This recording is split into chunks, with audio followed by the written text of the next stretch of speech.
June 5 വിശുദ്ധ Boniface. ജനനം 680, മരണം 755. മെത്രാൻ, രക്തസാക്ഷി. വിശുദ്ധ ബോനിഫസ് ഇംഗ്ലണ്ടിൽ ഡെവോൺഷയറിൽ 680 ജനിച്ചു. വിൻഫ്രിഡ് എന്നായിരുന്നു ജ്ഞാനസ്നാന നാമം. പരിശുദ്ധരായ സന്യാസികളുമായുള്ള സംസർഗം വിൻഫ്രിഡിനെ ആ വഴിക്ക് തിരിച്ചു. 30-ാമത്തെ വയസ്സിൽ പുരോഹിതനായ വിൻഫ്രിഡ് ആദ്യം ഫ്രീസിയയിലും പിന്നീട് ജർമ്മനിയിലും സുവിശേഷ പ്രവർത്തനത്തിൽ ഏർപ്പെട്ടു. ബവേറിയയിൽ വളരെ മാനസാന്തരങ്ങളുണ്ടായി. ഫ്രീസിയയിൽ 13 വർഷം ആർച്ച് ബിഷപ്പ് വിശുദ്ധ വില്ലെബ്രാൻഡിനെ സഹായിച്ചു. അദ്ദേഹത്തിന്റെ പിൻഗാമിയായി തെരഞ്ഞെടുക്കപ്പെട്ടേക്കുമെന്ന് ഭയന്ന് ഫാദർ വിൻഫ്രിഡ് ജർമ്മനിയിലേക്ക് മടങ്ങി. അക്കാലത്ത് മാർപ്പാപ്പ ഫാദർ വിൻഫ്രിഡിനെ റോമിലേക്ക് വിളിച്ചു. വിൻഫ്രിഡിന്റെ വിജയത്തിൽ സന്തുഷ്ടനായ മാർപ്പാപ്പ 723 അദ്ദേഹത്തെ മെത്രാനായി അഭിഷേചിക്കുകയും ബോനിഫസ് എന്ന പേര് മാറ്റുകയും ചെയ്തു.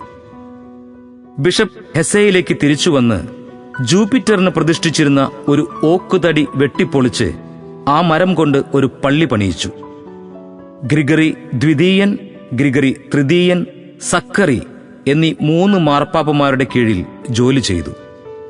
എല്ലാവരും അദ്ദേഹത്തെ വിശുദ്ധനെ പോലെയാണ് കരുതിയിരുന്നത്. ഫ്രാൻസിലും ജർമ്മനിയിലും അദ്ദേഹം മാർപ്പാപ്പയുടെ പ്രതിനിധിയായിരുന്നു.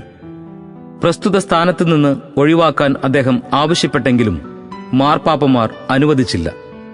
747 അദ്ദേഹത്തെ മെയിൻസ് ആർച്ച് ബിഷപ്പാക്കി. ഇംഗ്ലണ്ടിൽ നിന്നും കുറെ വൈദികരെ കൂടെ കൊണ്ടുവന്ന് മിഷൻ പ്രവർത്തനങ്ങൾ അദ്ദേഹം ത്വരിതപ്പെടുത്തി. അനന്തരം തീക്ഷ്ണതയുള്ള കുറെ കൂട്ടുകാരോടുകൂടി കിഴക്കൻ ഫ്രീസിയയുടെ ഉത്തരഭാഗങ്ങളിലേക്ക് സുവിശേഷം പ്രസംഗിക്കാൻ പോകുകയും അനേകരെ അവിടെ മാനസാന്തരപ്പെടുത്തുകയും ചെയ്തു.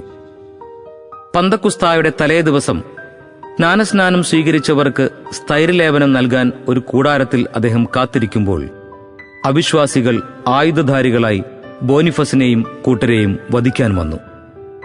ബോനിഫസിന്റെ ഭൃത്യന്മാർ അവരെ എതിർക്കാൻ വട്ടം കൂട്ടിയെങ്കിലും മരണത്തെ പ്രസന്നമായി കാത്തിരിക്കാൻ അദ്ദേഹം അവരെ ഉദ്ബോധിപ്പിക്കുകയാണ് ചെയ്തത്. അവർ ബോനിഫസും എവോബൻ എന്ന ബിഷപ്പും 3 വൈദികരും 3 ഡീക്കന്മാരും 4 സന്യാസികളും ഉൾപ്പെടെ 52 പേരെ വധിച്ചു. 755 ജൂൺ 5-ാം തീയതിയായിരുന്നു ഈ രക്തസാക്ഷിത്വം. വിശുദ്ധ ബോനിഫസ് ജർമ്മനിയുടെ അപ്പൊസ്തോലനായിട്ടാണ് അറിയപ്പെടുന്നത്. വിചിന്തനം. വിശുദ്ധ ബോനിഫസ് കാന്റർബറി ആർച്ച് ബിഷപ്പ്